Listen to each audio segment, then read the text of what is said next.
The Say Something podcast is brought to you by amomentwithmorris.com and blackblueprints.com. That's blackblueprints with a Z.com. I am Jermaine Morris here with the one and only Mr. Barry Accius. Please. That came out wrong. Peace and blessings, family. Peace and blessings. We're bringing you the Say Something podcast. Say something, say something, say something. Where we get together and talk about everything in the world and the life in these streets. See, man, I'm off today, man. I think you got me late.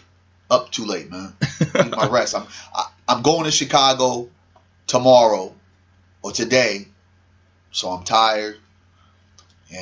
But I'm focused. Good old Chi-Town. Hit up Geno's East. Get you a slice of that deep dish. I'm definitely going to definitely do that. I'm going to hit that spot called the Carnival. Go holler at my peoples in the Chi-Town and get down in Chirac. There you go. We get together, talk about everything in the world as we feel that not only myself and Barry, but subjects that we feel everybody should be saying something about. Definitely saying something. And we're bringing you episode 35.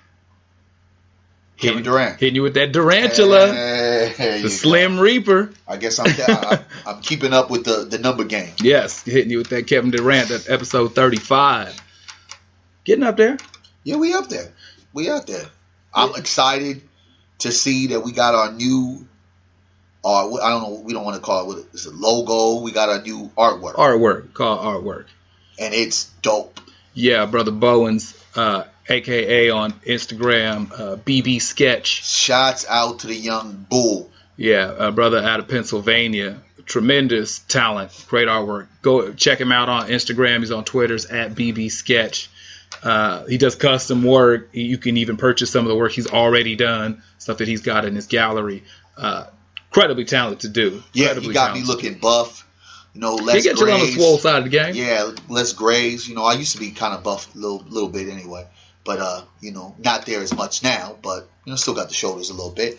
So, yeah, I was impressed. I was like, yeah, that's him. The funny thing about it, it's always impressive to me to watch people create something that you, in your own self, are saying, there's no way you can make someone look like that on a piece of paper with a pen, with a pencil. There's no way. But I get amazed every time. I also met a young artist at the Banana Festival in Stockton. Shouts out to everybody that came to the Banana Festival in Stockton.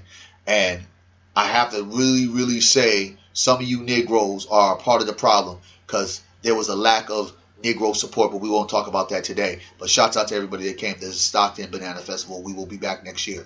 I met another young lady that does some great artwork, and she was showing her stuff to me, and I was like, are you serious? Yeah. So when you hit me and said, it's not even your birthday, and I saw that, I was like, yo, this shit is dope, bro. Like, honestly, it's going to be a great marketing tool. I can't wait to put it on shirts. Yeah.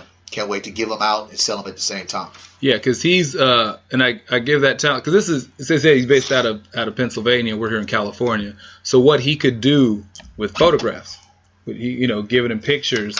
It's one thing if you're kind of standing in front of somebody and they can look at the nuances of your face and the details and the lines and all that stuff. And that's a talent in itself. But to be able to just take pictures and take, a half dozen different pictures of slightly different angles and come up with such a likeness, he's extremely talented, brother. Like I said, at BB Sketch online, be sure to hit him up. Tell them Jermaine and Barry sent you. He is the truth. Yes. Period. So a lot has been going on out here in the traffic out here in the world. Man, there's too much going on. There's always something going on nowadays. And something that kind of stuck out in my head as I saw that we was doing 35, and that's what made me think of Kevin Durant. Wow. And, Kevin Durant's big claim to fame right now is the fact that how he left Oklahoma and went to Golden State to win a title. Yeah. And he roasted publicly because everybody said, not even necessarily that you left Oklahoma, but who you went to. Yeah. That you went to the team that beat you. And his mentality is I went where the money was at, where the opportunity was there, and the opportunity to win a ring. Yeah. Like, F what y'all talking about. I got to do what's right for me. Can't be mad at somebody that's trying to make sure their legacy is cemented. Yeah. And you take over the past week where the same press, same Associated Press, roasted Kyrie because he didn't want to play in Cleveland anymore. And it's a simple case of, for whatever reason, the different stories are going out. He was told that he was going to be traded, that they tried to trade him actively several times since he'd been there, since they won the title. He had regardless of putting his feelings or whatever, he had a legitimate reason to him to want to leave. Everybody's like, "Are you crazy? I don't want to play with LeBron anymore." Real enough to him. So he wanted to go. And so we have different cases where people are saying, I need to do what's best for me. I need to pick my best situation. So when we look at that in the realm of sports, we kind of say, this is a dude taking control of his own career. He got bills to pay. He got kids to raise. He's got to get his. So what happens, the question that posed in my head, and I'll shoot it to you, Barry. What happens now? Are we as a people, remove sports, are we now a people of free agents? People who don't recognize that it's a team we play for or an organization that we represent. We see ourselves as individual free agents that we got bills to pay. We got kids to raise. We got things to do. So yes, the struggle may be this. The big picture may be that. But I got to keep my lights on. We pose that question all the time is, be more like Martin or more Malcolm. Have we become a group of people who are more LeBron than Malcolm or Martin? Shit, we've become a people that's more Deion Sanders, prime time. Yeah. Right? You go from Atlanta to the Niners, then you go to the Cowboys, and then you go from the Cowboys to the Redskins. You know what I'm saying? Yeah. I'm a hired gun at this particular time. Then I go to the Ravens.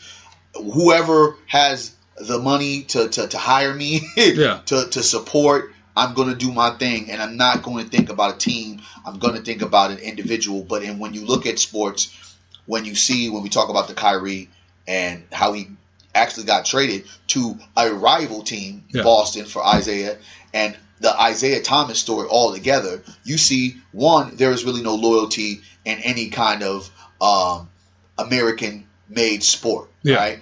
But the reality isn't life about being loyal to self? But the problem becomes when African Americans are just loyal to self, we continue overall to go down the dark path of destruction because we don't have any systems that maintain us. We don't have any structures that maintain us. We don't have no communities that are flourishing that can withstand individualism. We have individuals that say, I'm going to get out the hood. I'm not going to help rebuild the hood. Then you have certain individuals that say, hey, look at this gold mine. And that's developers. And they're usually white. And then they come gentrify the area. Just not black. And for sure that. They come gentrify the community. They allow crime to increasingly go high to where it not only freezes out the black folks, but it freezes the white folks. It creates this fear factor. And when you have this fear factor, when you got black, Latino, whoever's in the community, say, I just want to be safe. Please keep me protected. Guess what they do? They get law enforcement. Law enforcement cleans up. Then it becomes gentrified. So when you look at us as a whole, the individual thing is not working for us. It's working for a selective group. But overall, nobody wants to play the game as a team sport. Everyone wants to play this game so far, as I'm seeing more recently in the black community, as I got to get mine, you got to get yours. So there's really like whoever, especially that we're dealing with white supremacy, whoever's giving me the higher paycheck, and it's usually master, aka daddy daycare, you're going to have blacks leaning more to that side. Like, I really do want to focus on black issues, but I might lose my job. You know what I'm saying? Or even that's just a better paying job. Exactly. Or it's like I've got so many people that will send me stuff in my inbox like, hey, Barry, what do you think about that? And asking me to go share this shit. And I'm thinking in my head, like, why do I got to be the black vigilante on everything? Why don't you share it? Because they're not trying to be the angry Negro at their job. There you go. So as an individual, the sad part about it, and some of those great brothers that you brought up, Malcolm, Martin, we love them as soon as they go and we start understanding who and what they really were about and what they were doing. So we don't embrace that. And I think that with black folks, when you look at the Colin Kaepernick thing as well, you're going to love him a little bit later down the line. But right now, a lot of us are confused. But there is hope because we see some folks waking up. But I still think, bottom line, that if we don't correct ourselves economically, we're not going to go anywhere. Okay, and that's a good point. Because what made me think about those questions, and you answered it well. Because I agree with that. I think we are a bunch of free agents now. And Deion Sanders. But when it came to the opposite side of that is that another question I was thinking in my head is, who historically was rewarded for racial loyalty? Like, what black person is, when we could think back in American history? House Negro. My point, yeah. Because let's be real, when we talk about stuff, we want to call folks out for being coons. Yeah. We want to call people out for being sellouts. We want to call people out for not being down, for not being real. But historically, we haven't rewarded the ones who were willing to fall on the sword. No, not at all. The ones who was willing to be on the front line, take the first brick or the first bullet. Mm-mm. You know, we didn't rally behind them. Exactly. Like I said, we appreciate them when they're gone. Yeah, because Martin, Malcolm, Huey, Bobby Seale, all these guys broke. I think Bobby Seale's still alive. Bobby's still alive. Where's Bobby now? I just seen him, man. He's still alive. Huey. But Huey died. To be honest with you, the way Huey died was a dope fiend. Yeah. So I'm saying, but when we look at who's taking care of us, the ones of us who sit there and say, well, how come we don't band together? How come we don't stand up? How come we don't do that? It's not coincidence, I think, that we're at a place now where we're a culture of free agents because we don't rep the ones who rep the team. Yeah. You know, because I look at that and you take a Colin Kaepernick. That's a perfect example. You take a dude who's like, all right, I'm going to go out there and really risk it all. And you know he probably talked to a bunch of his boys as well before he did it. Yeah, because people forget when he was in San Francisco and he started kneeling, he wasn't the only player. Yeah. So he had more that got on board, and then he had some of them got tapped by their agent. Talk about you gonna F up this paper. Exactly. So you get a dude like Colin. So we use him as a great example because he's on Front Street, and this is a dude who stepped out there, who said, you know, I'm standing up for these people. He's not even saying me, because people make the argument, how can you make so much money and say that you're oppressed, which is garbage. But if you're making your boy Jason Whitlock. Oh shoot, man. You kind of look like him in the picture too. In situation. That needed some work. But they just say we all look alike. But so he's out there and more or less willing to, and I'm not even going to say throw away his career. I think he was willing to pay for the struggle with his career in the beginning because he knew, because they pulled him aside. Yeah. And said, if you keep this up, if you keep talking, you know it's over, right? Yeah, this is about to happen. Yeah, so it wasn't like, I didn't, you know, how did we get here? He was pulled aside. He knew. And he was willing to pay for the struggle with his career. Yeah. Like slide the card. And since then, he keeps getting downplayed for the movement. You got people who are coming up and recognizing other players. But what will happen is that it won't benefit him. Yeah. Like his career will be over. Yeah. And some things may be acknowledged later. But he is going to be one of those that get put in the category. He's going to be the sacrificial lamb. Yeah, he's going to be put in the category of another group of men who were not rewarded for the struggle. Yep. And it's not like it's a payday, but if you think about it, like how we got here, that's so much of a practice that we want to call out the folks who are doing it for money. You know, what was dude say? One movie, Low Down Dirty Shame. Remember the Keenan Ivory Wayans movie, and he had Charles S. Dutton was the guy, the cop agent that was with him, and Keenan hit him with Shame, hit him with the you sold us out, and he hit him with Kid Rubber. It's not about selling out; it's about getting paid. Yeah, and there's a lot of us that subscribe to that. Well, I believe one of the worst things that happened for black people ever was when the NIGGA got money. When he was able to be who he was or she was and get rich. Once they gave the Negro the keys to the car and say, yo, drive, run out the gas and we're going to fill you back up. Yeah. That became the turning point. Because once you now validate behavior with a check, you got everybody running and say, I'm going to do the same thing. Yeah. Because once upon a time, there was a structure in the black community. There was individuals that, like for instance, right now, being a dope fiend is a cool thing. Yeah, being a junkie right now is what's cool. It's hit. Set. You know, like literally, I think I saw a Chris Brown single, or I'm sure it's not his album cover, and I hope to God it's not. But it had skulls, it had pills all over, and it was like him bragging about like an old Eminem album cover. Yeah, him bragging about doing drugs, like bragging about that. Yeah. But there'll be a stadium that's going to be packed with people listening to him.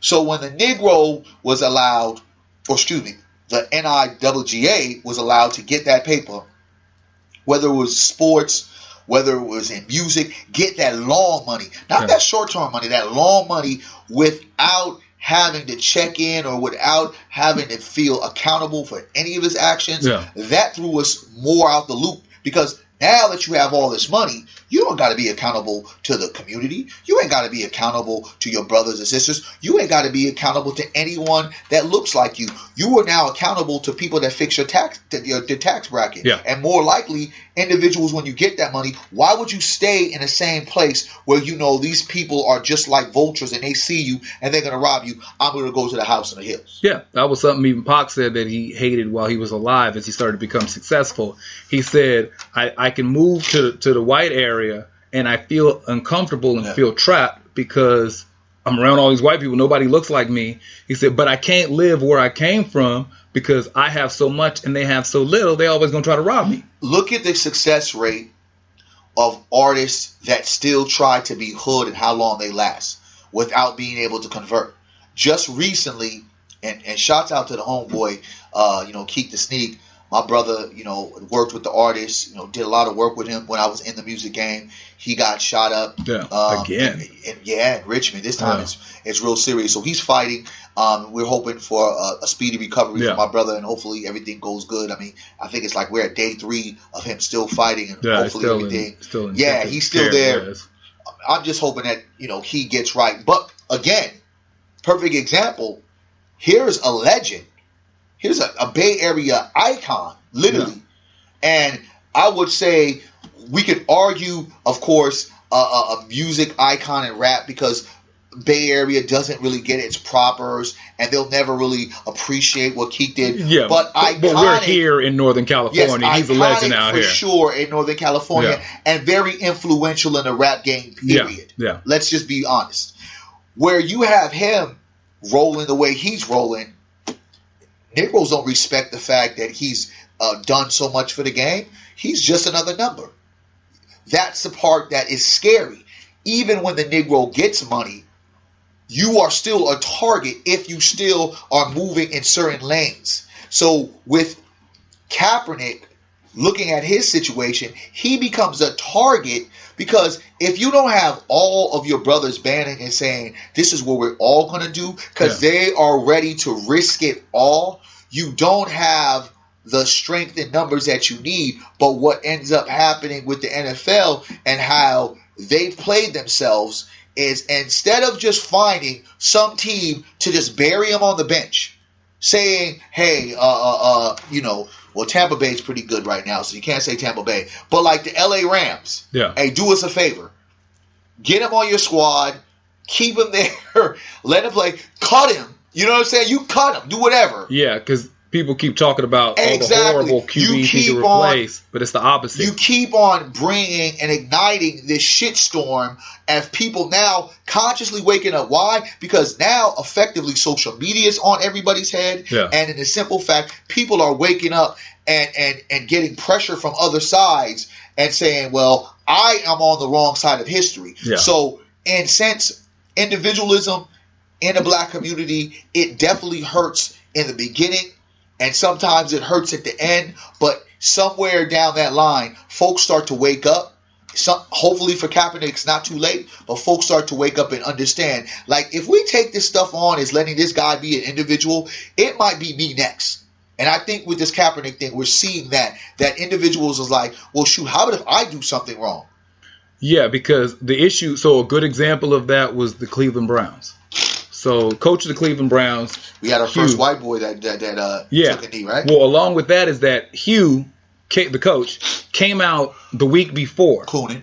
and saying that I don't think any of my guys are on that. You know he's going to get fired after this year, right? Yeah, well, I mean, they're going to go 2-14, so he's getting fired anyway. But, he came out speaking, none of my guys is going to do that. We don't do that around here. This isn't one of our concerns. We're just going to focus on football. And then the very next week, 12 of his players took a knee. More than any team in the league. I loved it. Came out. And the groundbreaking part, so you had a white football player. So the second part, so Chris Long, who was the son of Howie Long. Yeah, he spoke out. So he spoke out in the game, I guess the day before. Yeah. And so he came out and stood next to his brother. Because if you don't, Howie Long, Fox Sport, if you're not as long in the tooth, you may not remember him as a football player. They probably just know him from the Fox desk. That dude's a beast. Howie and Terry and all them. But yeah, he was a beast when he played for the Raiders. And in Oakland, and I think he was even during part of the LA thing. Yeah, yes, he was. And so of that era, he was surrounded by nothing but black players. Yeah. Right now, he'd only Terry Bradshaw. So he works over at Fox. He's been immersed within black people for the last 40 years. Yeah. So his sons are the same, and his sons are from Charlottesville. So when all that stuff happened out there, that's where they went to school. That's where they're from. So it was personal to him. So the next day, this is where we get to Cleveland, is that white player, and I, no disrespect, I don't recall his name off the top of my head. Yeah. And he came out and he stood next to the brothers who were taking a knee, and he was saying, this touched him. I'm standing with my brothers. And when they interviewed him after, he's married to a black woman. Okay. And so he said, I'm a husband. He said, but I'm gonna be raising children who don't look like me. I have sons in this world. They're going to be, for all intents and purposes, black. Yeah. So how can I stand by and act like this isn't an issue when in 15 years this is going to be my issue? And let's just keep this in full content, bro. Yeah. We are having a disagreement about an anthem and a flag that most of us don't feel represents what it truly is supposed to stand for. Yeah. Not Kaepernick raping someone, not him having several DUIs, not him killing anyone, not him getting a jaywalking ticket. We're talking about, keep it real, we ain't got a jaywalking ticket. And this is how petty, when we have number 45, aka the pussy grabber, one, not denouncing his cohorts. Yeah. Two, creating mass confusion. He could easily, with his words, instead of declaring we all must come together and stop this divide, could have easily, when he sat there and spoke upon the Latinos, fix it with, hey, I'm not going to build no wall like that. I was just talking crazy. I apologize. Yada yada. But he continues to keep the rhetoric. That paperwork is going through the House of Representatives next. I know. Yeah. And then he makes a statement like, America, let's make America great again. That to me is more offensive than someone not standing up to a flag. Stop pretending that America is such this patriotic, could do no wrong country, when the stability and the nature and the foundation, and I say stability, the stability of America is based off racism. Yeah. And it's a racist undertone from the anthem to the flag to the slave owners and the rapists that signed the constitutions, the declarations, the Bill of Rights, whatever it was. It had nothing that it was for black people or people of color. So when we sit here and really look at the content of this, of how shallow-minded and how petty a lot of these white owners are, and some of these white fans and these patriotic fans to make it seem as if this guy is doing anything wrong, when you're moving away from what the subject of reasons why he is doing this to bring attention, you get to see an uglier face of America.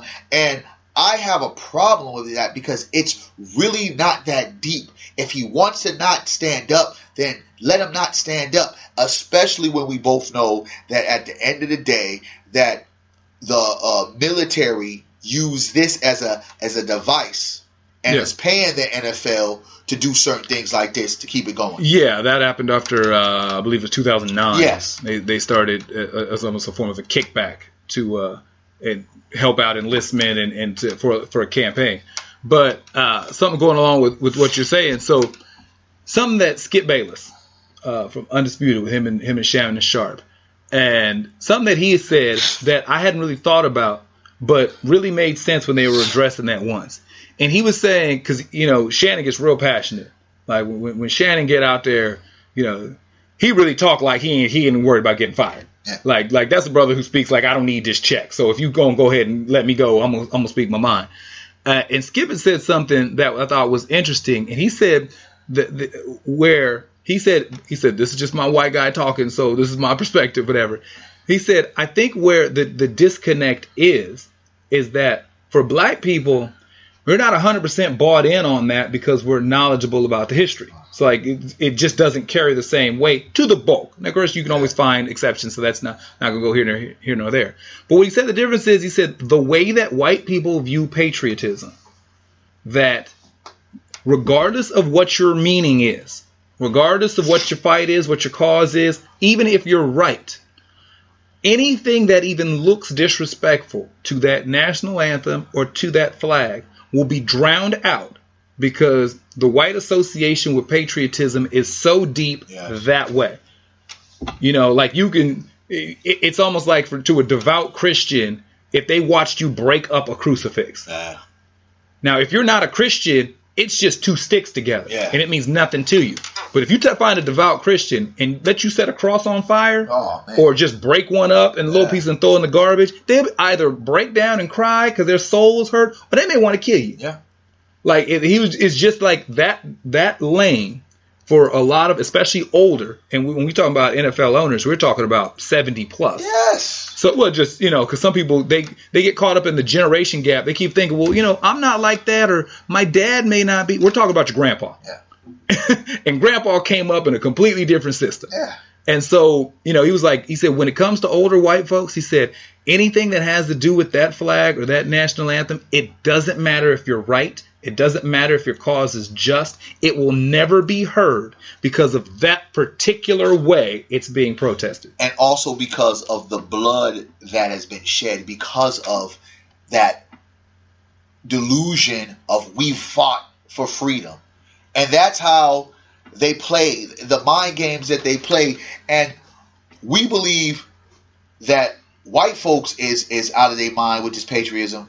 Negroes is just so emotional about every goddamn thing, right? So you got the patriotic white folk, and you just got the emotional Negro that just be tripping off of just the littlest of things, because we will easily get stuck back into what they displayed for us, even though we know the shit is shitty.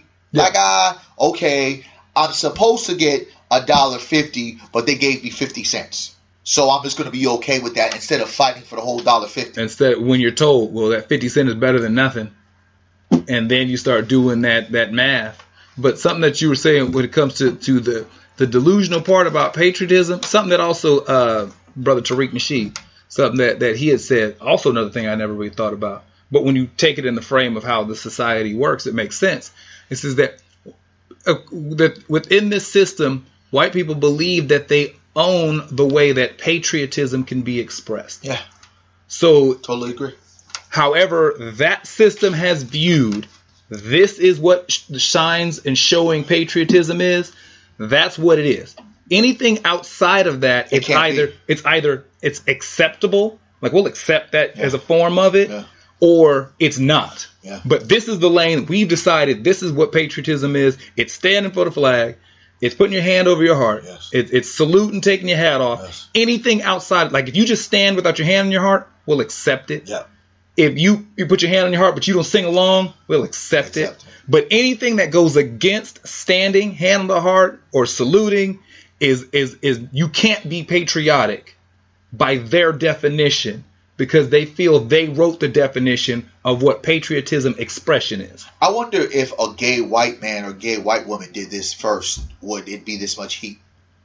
So Depend. No. Well, so here's the thing. If I think we might even talk about this all there. I mean, it sounds just in my head.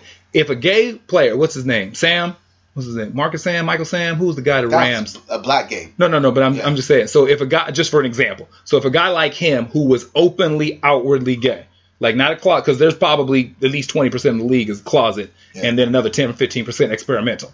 But if it was a dude like Sam who came out before the draft, was blatantly, outwardly gay, if he said, good point, the issue that just happened in St. Louis, where a transgender black woman was killed by the St. Louis Police Department.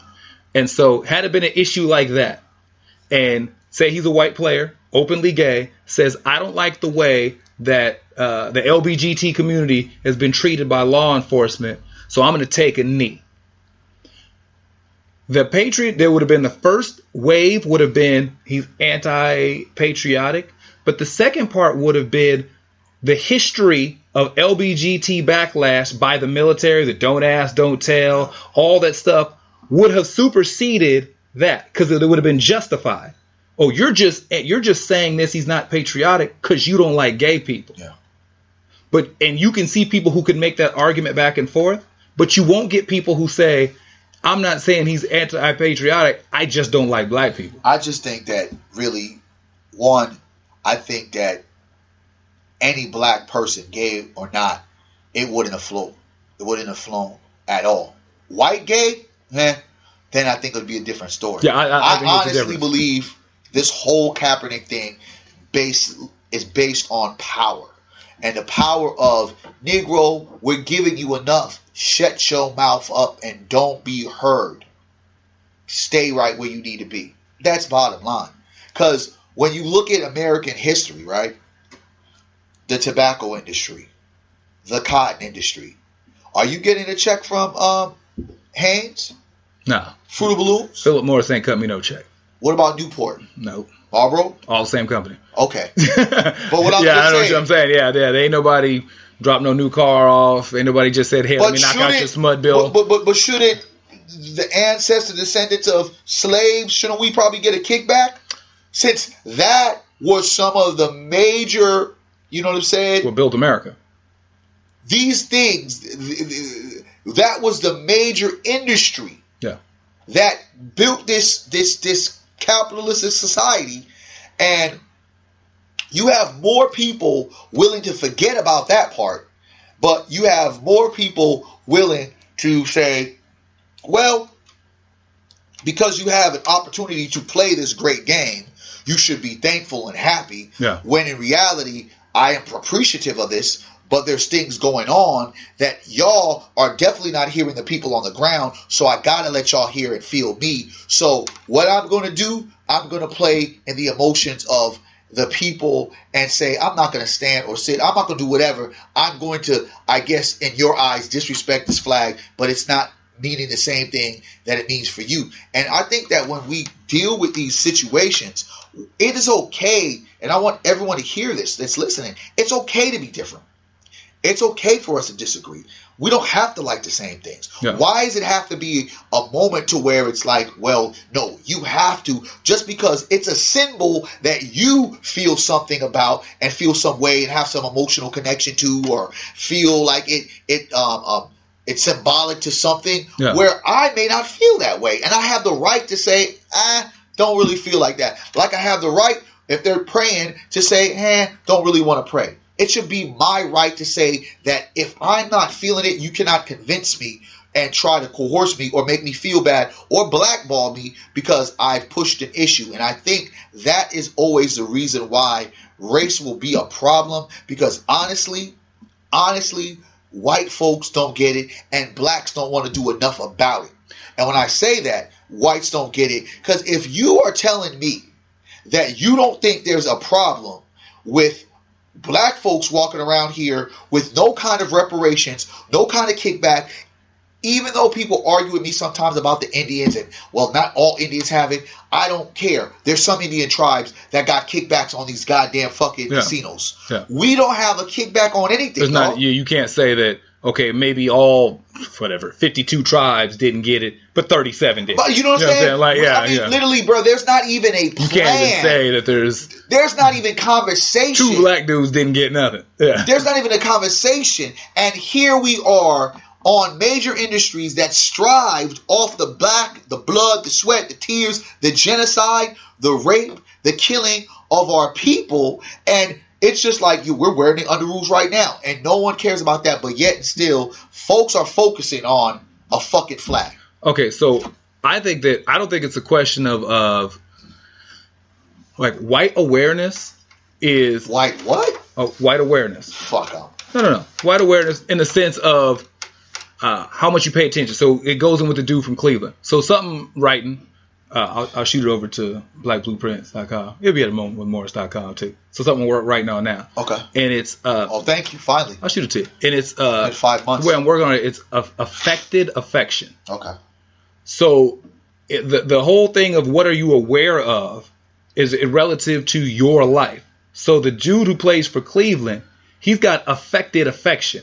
Because he's married to a black woman, he's going to have black children. Yeah. So I'm going to be affected by this. Yeah. Therefore, I'm showing that affection to my fellow players because this is going to directly hit my household. Yep. You know, Chris Long, Howie's son, Kyle Long's brother, he went to school in Charlottesville. Like he knew when they were showing the news stuff, he knew that intersection. Like he knew, like I'm saying, he was affected by it. It directly affected his life. So there was the affection and the appreciation. There are a lot of white people. We've kind of done these numbers, I think, on a previous podcast.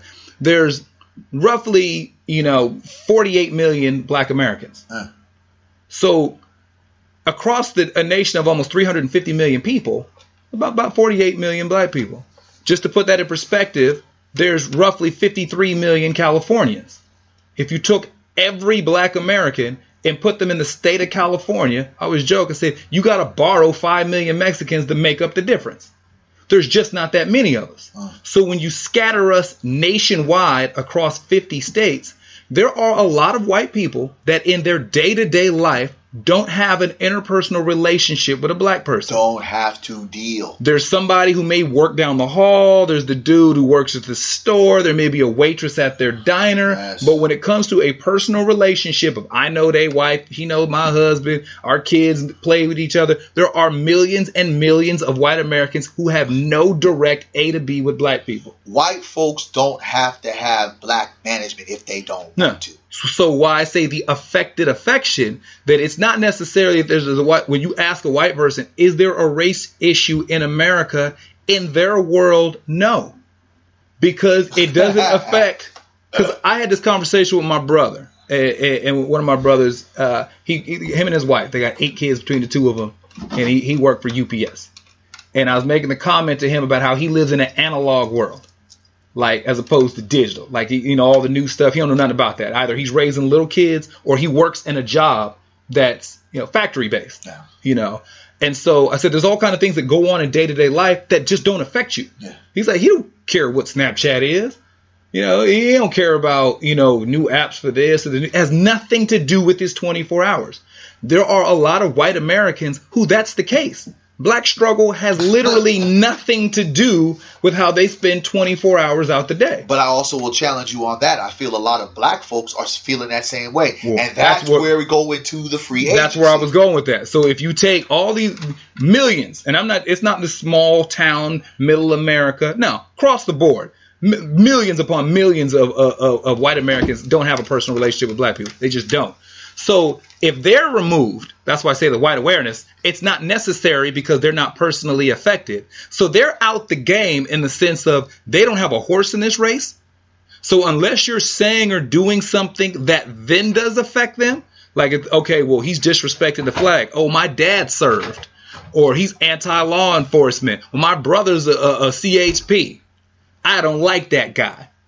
I don't like what he's about because he's talking about stuff that personally affects me. So you have a percentage of the population that either is neutral or has a negative connotation to him because they don't feel his pain. They just don't like his method. So when you move all those people to one side, that's what we're not in the room for free agency. Because when you take such a small percentage, 12%, roughly whatever it is that we make up of the United States, we need all 12%. We need it all. We need all 12%. Well, I don't think that. Also, when we talk about separating division, we talk about that aspect. There's so many different groups. Yeah. There's this Negro, the Negro elite, the Negro athlete, the Negro entertainer, the Negro in the hood, the Negro just trying to get by, the Negro in politics. It's all the Negro in church, the fraternity Negroes. We have all these different subgroups. We don't all come together with one solid conditioned plan. Yeah. Jews do it, Asians do it, Indians do it. They all do it somehow, some way. That does not mean they don't disagree. Yeah, they do, but they figure out a way to understand that at the end of the day, our survival means more. Where with us, it's again free agency.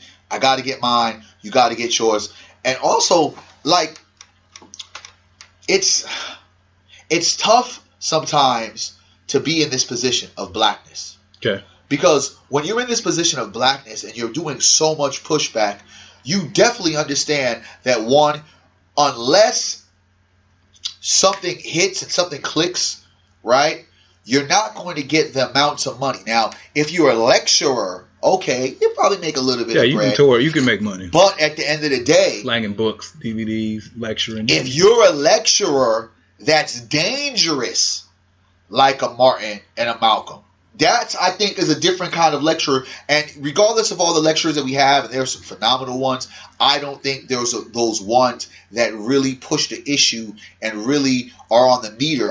They're definitely being checked out. But I feel like there's not that person that could really and has really called upon individuals to really stand and deliver and do for self as much as we've had in the past. And I think it's because most individuals could go to that lecture and still be comfortable because they got the Lexus in the front yard. They got the beautiful wife inside, and they literally can go to places where they white folks might not like them, but they're not going to say nothing. You get what I'm talking about? So I think that we're more comfortable in this position that we're in, even though it's still as bad as it was before, because it's not blatantly in our face. Yeah, it's just covert racism. Racism. Yeah. So in a sense that we're like trying to pretend, everything is cool because, hey, I can drink a sun kiss with Bob. But the reality is when it comes down to what do you have? Well, Bob has this and your people don't have that. And then you try to alienate yourself from that. And the cold thing about black people, we alienate ourselves because we've always had that back and forth. You and I, we're well-rounded men, but no one would consider us hood. Yeah. So of us not be considered hood, people would look at us as square. I know I'm not a square at all because I've done a lot of different things. You know what I'm saying? But I am not this hood brethren, so it's not going to give me my hood pass. Yeah. Even though I have knowledge and I've done a lot of hood things. So in a sense of what we do as black folks, we alienate ourselves and put ourselves in such boxes, and we are so emotionally attached to when a white person says, hey guys, guess what? You guys should be proud to be black. Seriously? Compared to when a black person is saying, you should be proud to be black. They're like, okay. Man, whatever. I'm American too. You know what I'm talking about? So all lives matter. Yeah, like we have a very problematic situation because it's going to get to a point that we're going to have to stall out the oppressor and all come together. And I'm not saying come together for Charlottesville, excuse me. I mean come together in a sense to where we're really making a knock in some of their infrastructure that they need us a lot more than we necessarily need them. Yeah. And we have to understand that. Like, these sports would not be moving and running without us. Yeah. Okay, so going with that, so I guess maybe two things that pop in my head. So one, is it necessarily a question that we have that we are a culture of free agents, or is it just simply we don't believe in the team? So we don't believe in the team. So think like the Titanic is going down, and we're just looking for the first lifeboat that get comes. On. Whomever supplies it. Get on. If all of a sudden, if Javier supplies the lifeboat, we're pro Latino. If Singh supplies the boat, we all about that Wu-Tang. We are going to wait here until that first girl that says, hey, comes in that door and we're going, instead of waiting and seeing what else comes out. We're taking the first option on the table. But the cold part about it, we allow ourselves to allow people to come into our places of business, our places of creation, when we cultivate things and we put things out there. And I'll say hip hop being one of the main things, one of the last remaining things black people really like centered out and created. Yeah. We allow people to come in there. They come to our house. They're changing the where the couch is. They're putting pictures over here. They're adding this new closet space over there. They're doing whatever they want to do in our house. We allow that all the time. We're just proud that they came into our house. We're just proud they came in, and wow, they actually you came to my house. Yes, and they actually said, "Hey, can I get a drink?" And you think, "Yeah, anything you want." We accept so much fuckery from others, but we are so hard up on ourselves. So I agree with you, and I think something that we don't take into perspective. So kind of what you were saying about how other groups need us more than we need them. Well, I mean, I think that there's an economic side. If you're not somebody who gets caught up in the motion of the feeling, just doing the numbers. The reason why, black people own less than 2% of all resources, businesses, real estate, industry in the United States of America. We spend over $1 trillion in a 12-month cycle. The perspective to take in is that we are still sustaining, maybe not thriving in this economy and in this system, but we are sustaining with less than 2% of all the wealth, resources, businesses, access, and opportunities. Like, if you really wrap your brain around the idea of you have less than 2%, and yet you still figure out a way to create and to advance in certain areas and to still sustain. Imagine what you could do with 5%. Imagine what you could do with 10%. So I'm saying, so when it comes to, how can we make the shift, is that we spend that $1 trillion. So if we have less than 2%, that means 98 point whatever goes in the hands of every other person. Yeah, but I think that what we get so in love with is the sustaining. Well, yeah, but I'm saying, so if we're trying to get to the point of being back on board with the team, if it's not a free agency issue, it's an issue that we don't believe in the team. We play for the Cleveland Browns and we just know this organization ain't gonna do ish with us. If it's like, okay, we're figuring out a way to go 4-12 by not practicing, not even wearing pads and helmets to games, and nobody knows the playbook. Not only that, we're still figuring out a way to be 3-13, 4. So imagine if we started practicing. Imagine if we started trusting the coach. That's what I'm saying. Like, imagine if we started trusting the plays. Start learning the plays. Just actually studying the plays. And that's the thing running that we don't do. That's what I'm saying. So we got a bunch of Deion Sanders and Des Bryant's out there, man. Well, I think the difference with that is that you take Deion. Deion was about himself, like his personal shine, but Deion was about winning. So he was about the team winning. And then you know what I'm saying? So he was like, if Deion was like, if I'm here, I didn't come here to lose. Yeah. So we need to win. Because he used to talk to the folks that was playing other positions who weren't doing right. Like, hey, I didn't come here for this. Yeah. But at the same time, we don't do that. We say, I don't care what you do. Yes. I'm out. I'm out. I'm here. I'm doing what I'm going to do for myself. Yeah, we on that. We are about selfishism. The selfishism that we got, man. Your teammate have 15 turnovers. Yeah, but I got 40. Exactly. Like, we on. Why you saying something to me about my we 3? on that old school Marbury, right? Like, I never understood Marbury. Why would you leave Kevin Garnett? You know what I'm talking about? Like, these things that be happening. Even with Kyrie, it's like, okay, well, how bad really was it with you and LeBron? From the stories I heard, that was pretty bad. But at the same time, it's like, okay, from the stories you heard, it was pretty bad. But you guys won a championship together. Still. I understand why LeBron left D Wade and Chris Bosh. It was coming to an end. Well, no, but I just without even going deeper on that, he was on the block. They were trading. So his thing was right after they won the finals, they tried to trade him. The trade didn't go through.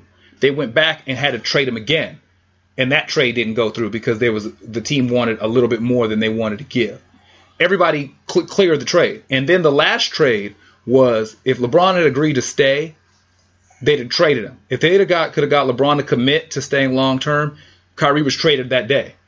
LeBron wouldn't give him that long term commitment, so they held off because they were like, I can't lose both of you.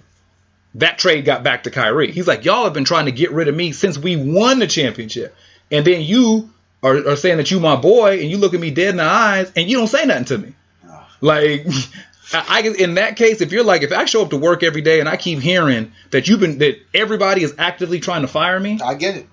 I'm out. Like, and that right. That's there, why I say that. And that right there, with millionaires who got all the money, access, power in the world that they will ever need, they can't get along. Yeah. What you think a bunch of hungry motherfucking lions in the same cage are gonna do? See, I think that's you. I think you can get different. I think that, see, this is the problem. Struggle brings some people together. Because if you take like why Jews in America are so tight, is because after that Holocaust, they were dealing with a faction of people that literally tried to wipe them off the face of the earth. Like, they're the ones who made it, who survived. They're like, they literally wanted us off the earth. So you had Jewish people who had never seen each other before, never met each other, didn't know nothing about each other except the fact that they were Jewish. And you know what? They bonded together. And the fact that we've been taught our history so incorrectly, from even the enslavement to what we can argue from really believing that these slave owners had some kind of compassion for us, and the fact that we celebrate slave owners and rapists, our presidents, they have holidays, and now everyone's in this big Confederate monument. Let's take this, let's take that. Guess what? I don't give a fuck about you. Keep all them up. You know what I want? Hand me my motherfucking reparations check. Yeah, that ain't coming. But I'm just being honest. If we're gonna do all of that, so evidently y'all feeling like there was something wrong about this, right? Yeah. Give me my check. I don't care. Nothing. You can keep y'all can wave the Confederate flag all day long. That's part of your heritage. Good.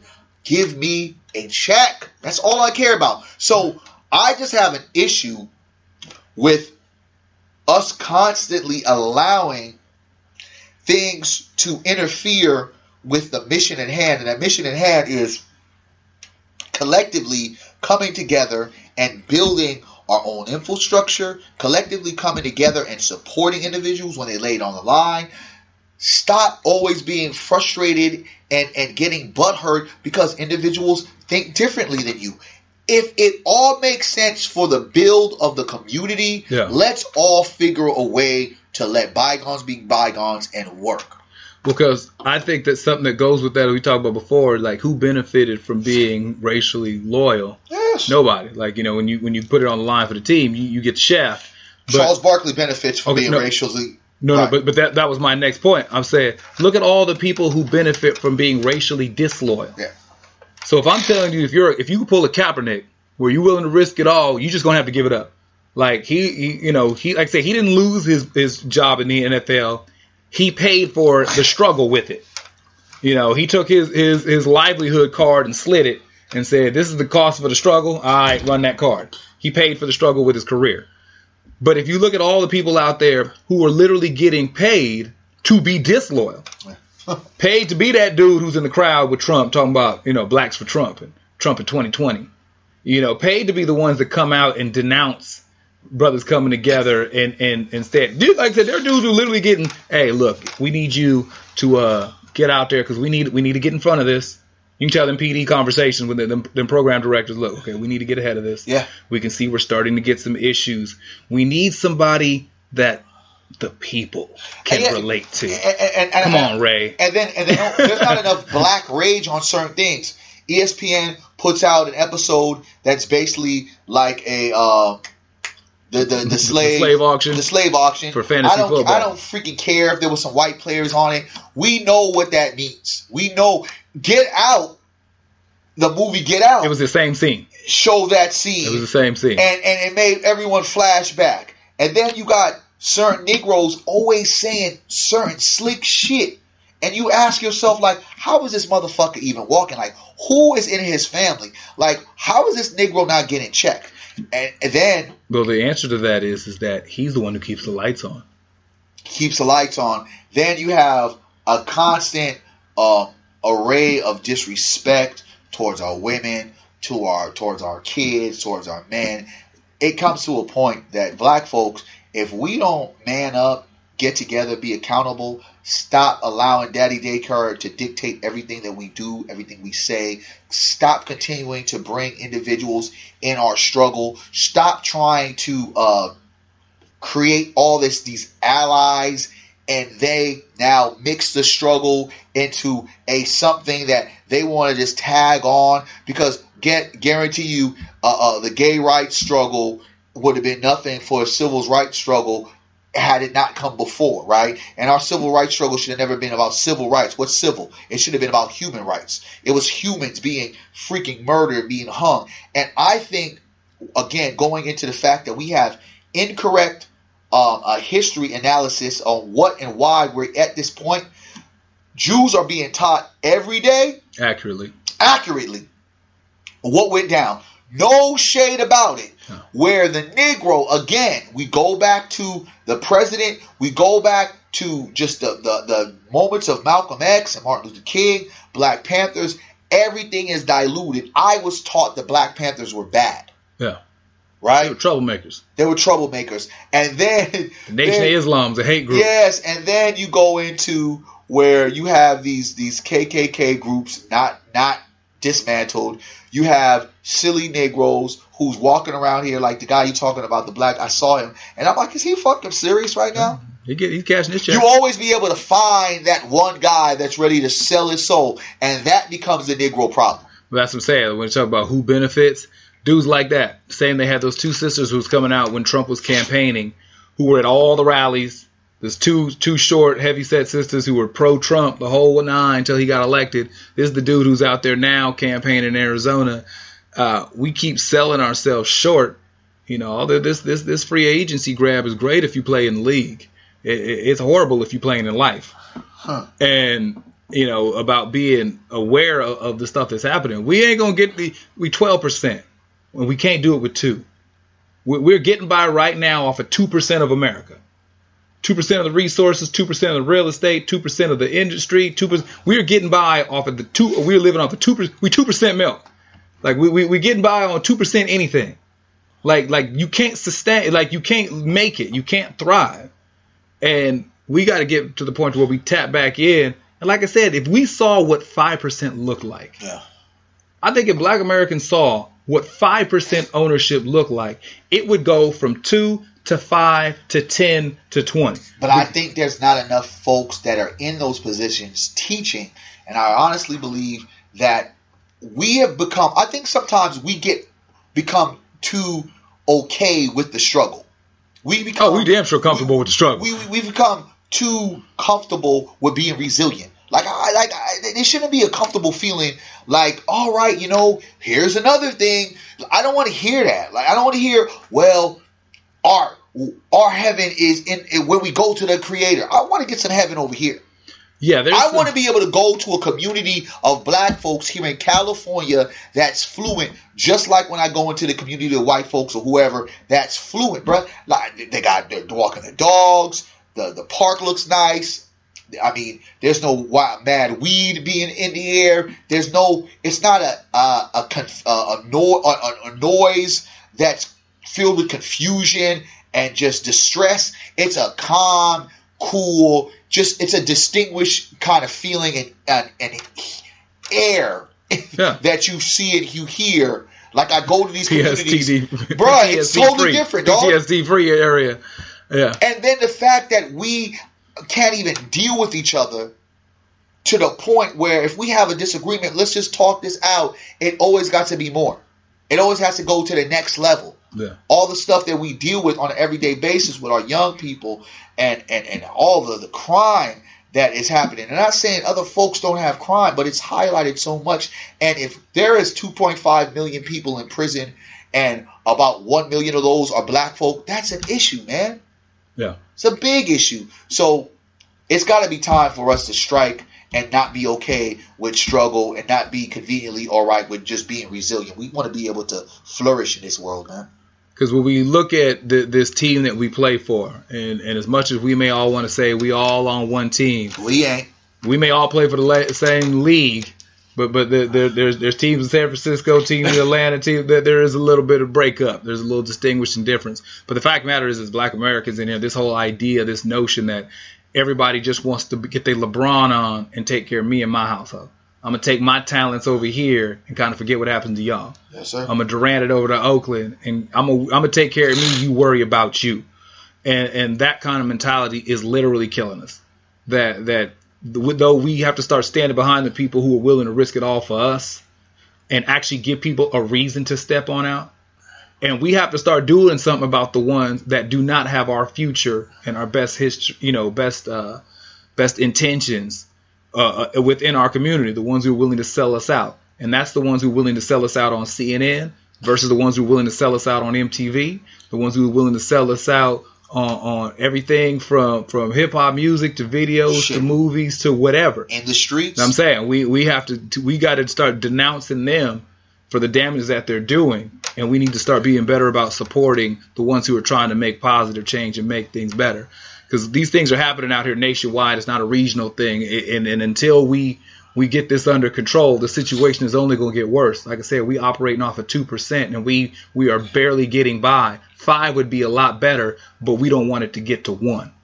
So as we see these things going on, we need to be proactive. We need to be involved, and we definitely need to say something. Yes, sir. I'm Jermaine Morris with Barry Accius. Where can folks find you online, sir? Barry Accius, Facebook, Twitter, Barry Accius, and how you spell Instagram. That? Barry Accius? Yeah. You guys don't know yet? BerryAccius.